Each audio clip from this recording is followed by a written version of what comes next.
I'm KateThomas, and I'm first. So the challenges that I faced while I was growing up really began right away. My parents didn't get along.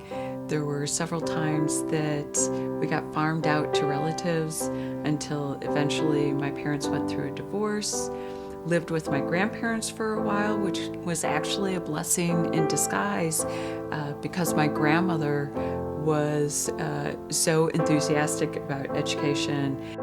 My grandmother grew up and went to high school during the Great Depression. She wanted to get to college, and there was a scholarship at this Catholic girls' school for whoever graduated top would get 4 free years in college.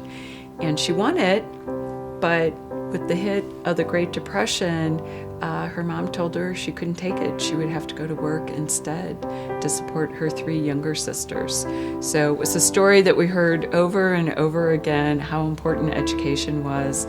So even through the challenges as I was growing up, my grandmother's story and the importance of college, the importance of doing well, always meant a great deal to me.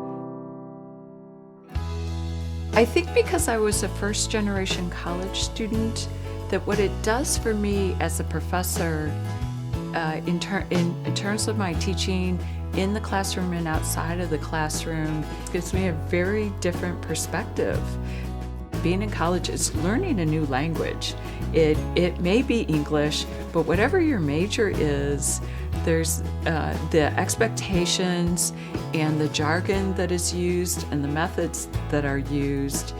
And sometimes that's taught, but sometimes it's not taught explicitly. And I feel like that's what I try to do differently. I try to take the barriers away. I don't like the idea that somehow students are supposed to guess.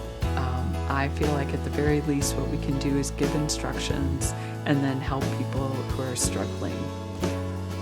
So the advice that I would give to first-generation students coming to college is to ask a lot of questions. Don't be offended or don't stop asking questions if you're rebuffed. You do have to take responsibility for your work, and you do have to work hard, and you do have to read the assignment first, but if you're confused about something, come and ask questions. So just trying again and again to get help. Don't try to keep doing it on your own and isolating, because the whole thing about education is that we learn from one another.